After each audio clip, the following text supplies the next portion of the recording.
This South African National Rally Championship highlights brought to you by Ford, Volkswagen, Toyota and Ferrari. Round 1 of the South African National Rally Championship in KwaZulu-Natal saw a titanic battle between privateer Ford Fiesta Cruise and the factory Volkswagen of Jan Habig, before Konrad Rautenbach snatched the victory 2 stages from the end.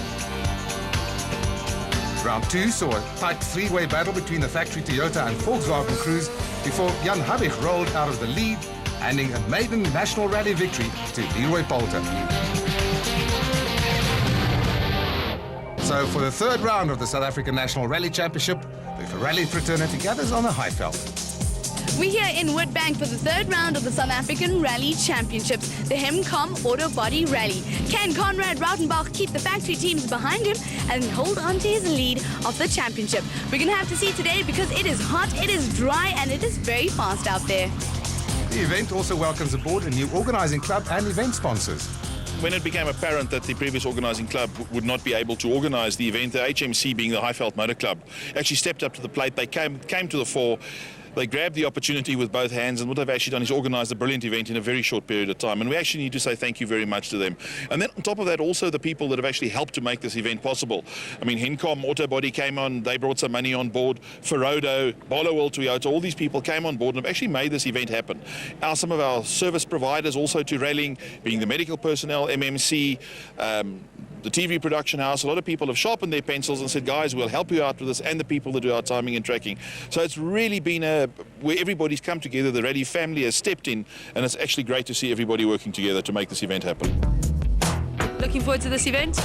No, definitely. I think we knew last event was good. The car was good throughout the event. I think, you know, I don't know if it's too soon to think about championship and that, but, you know, I really want another win, and hopefully we can do it again. This is a quick rally. What's your plan? Well, my plan is just to do exactly like we started with the Sasol rally, just sort of push and see what the pace is like, and then play it from there. And that's really the plan. Very fast stages. What can we expect from you?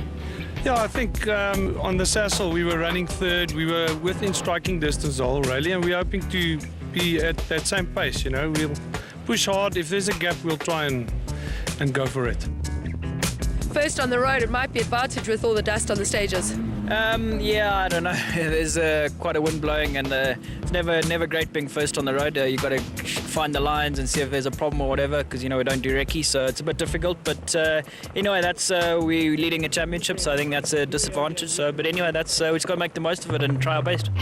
So can they do it again? It's Konrad Rautenbach, the G Fuel Ford Fiesta Championship leader, who leads the field on the road for day 1.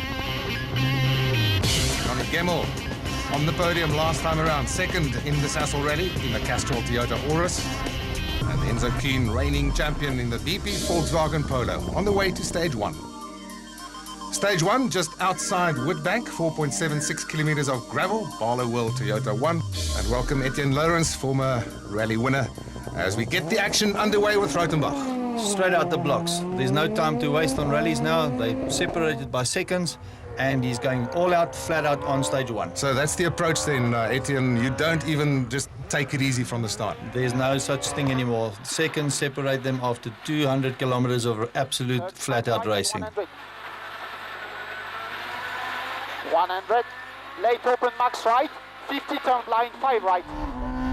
And Rautenbach would set the benchmark time, being first on the road, of 4 minutes 5.7 seconds. That's the time to beat. Some spectators there, and they're enjoying the action. Johnny Gemmell now, and he's got that time to beat. And probably on these stages what happens is the stage turns back on itself, and you end up finding your own dust, as we'll probably see in the next few seconds.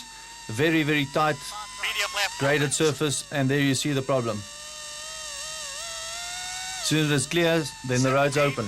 And he would lose about 5 seconds on that stage, probably due to that.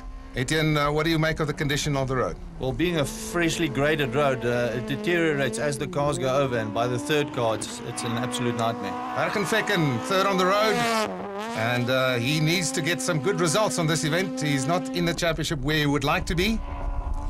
As I said before, the surface is very, very loose now and starting to break up badly, and also the berms are quite high. And he would go 7 seconds slower than Rautenbach at that point.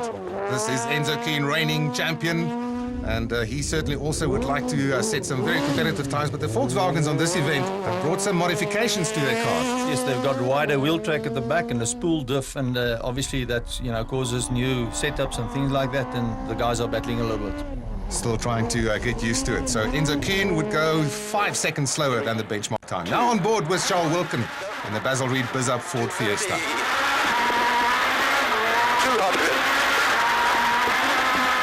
100, turn off left 6, opens to 3, into round heat left 9, going out, opens, round heat here left 9, C, 100, left 7, right there in C. 11th and 6th so far in the first 2 rounds of the championship. Looking for better results too. Charles Wilkin determined to get a very good result on this event, as he had bad luck on the first 2. And he would go just 3 seconds or so slower than the benchmark time set by Conrad Rothenbach.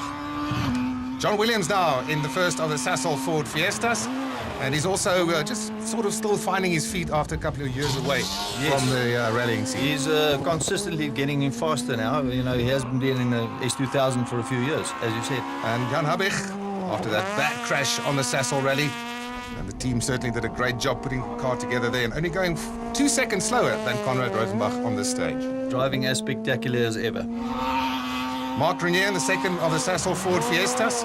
Also some mixed results so far, very competitive, but some very bad luck so far this season, which he would like to turn around.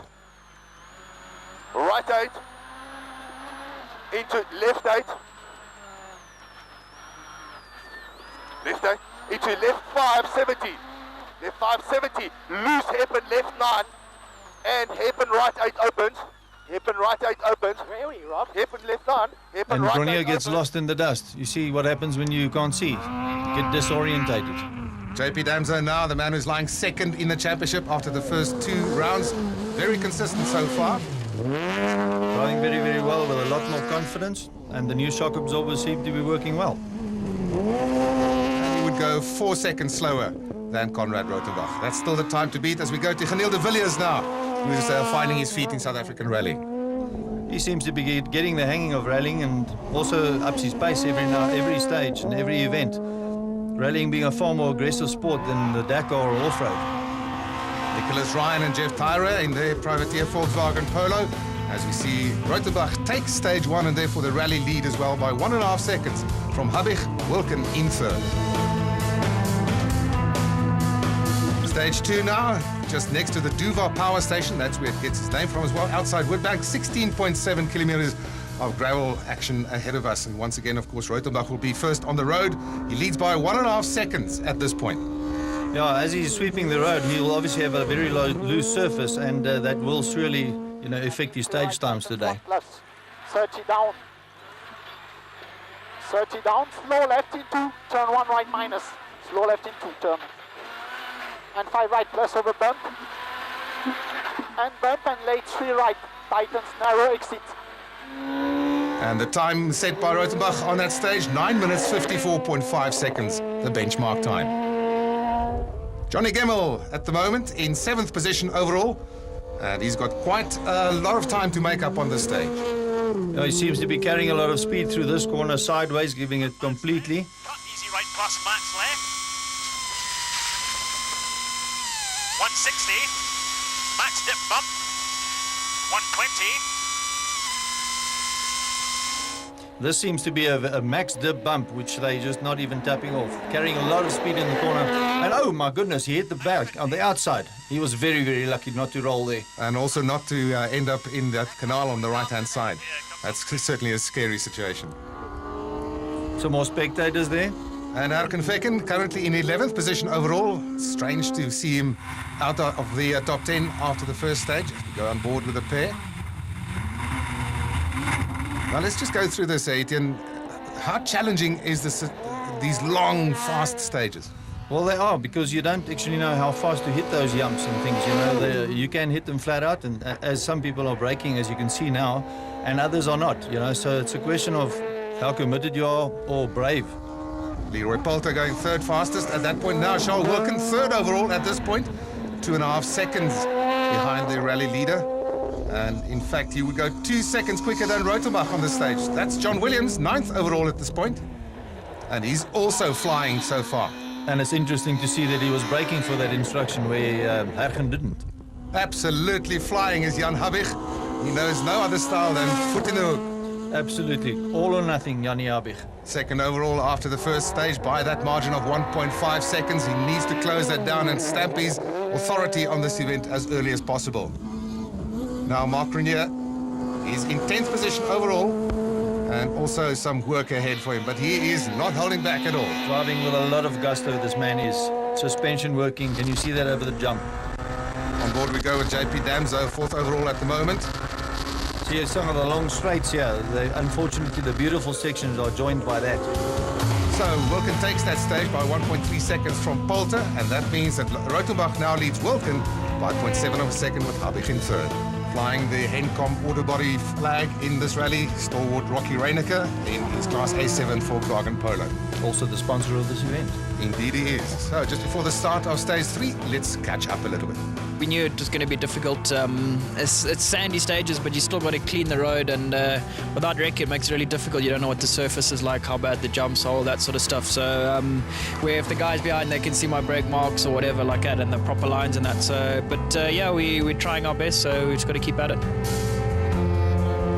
We started off quite nicely in the first one there, that 5 kilometre, not bad, and then we just done a 17k.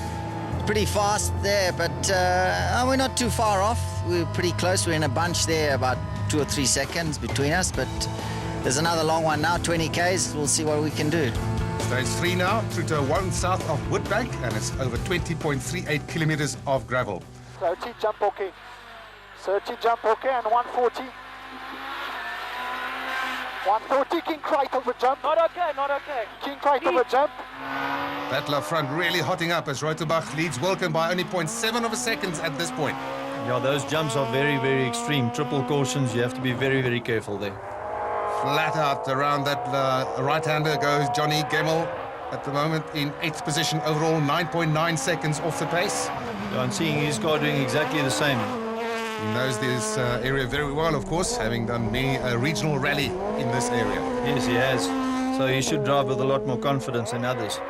Fecken now in 7th position overall in the BP Volkswagen Polo, only 1/10 of a second ahead of Johnny Gemmell. And he's attacking that thing and doing a 5-car jump. It's amazing. This is amazing footage as well. You can get the real feel for the speed of these cars on the onboard camera on top of the roof. So Fecken goes 2 seconds slower than the benchmark time at this point. Leroy Poulter, 5th overall, 6.9 seconds off the pace. Also pushing the limits over that jump. He seems to be the find of the season. Next, jump 130. Triple caution. Triple caution. Right, slow. Triple caution jump. 120. Narrow hairpin left 9. Narrow hair left 9 at the end. Trying to make up that margin of 7/10 of a second behind rally leader Rautenbach. And I'm sure the spectators are enjoying the action. Williams now, 6th position overall. As we go to Jan Habig, he's currently in 3rd place. Very hard on the brakes there for that jump. Obviously a little bit more cautious after the Sassel roll.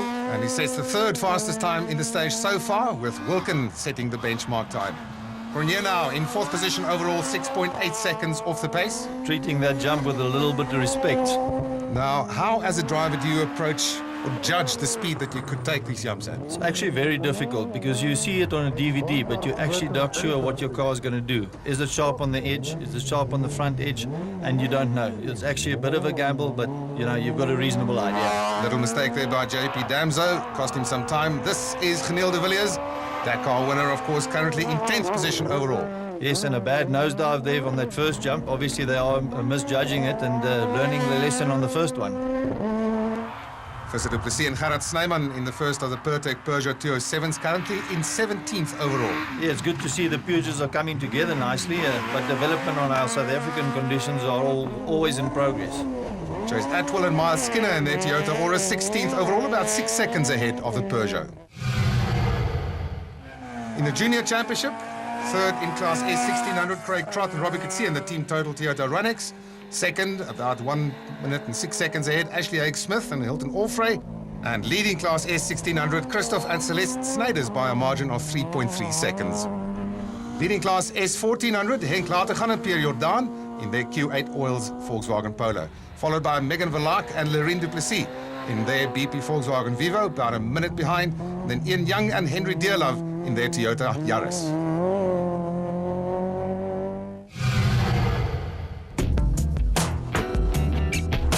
No, the car's great. We did some changes, and we've got an engineer for this rally, and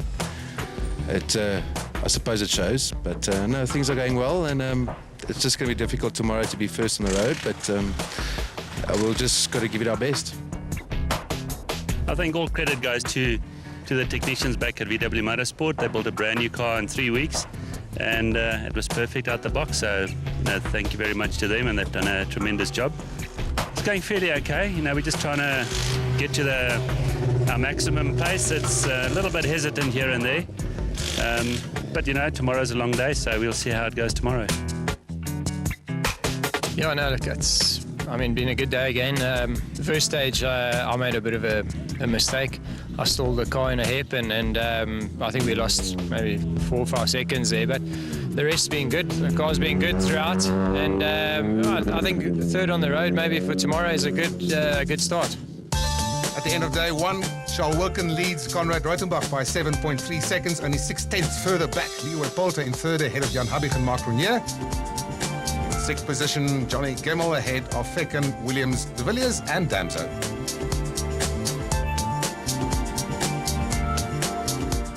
As the sun sets on day 1 of the Hencom Auto Body Rally, we have a brand new name on our leaderboard, Charles Wilken in the Basil Reed Ford Fiesta. Is he going to be able to keep the number 1 spot with the pressure from Conrad Reutenbach and, of course, Leroy Polter? We're going to have to see.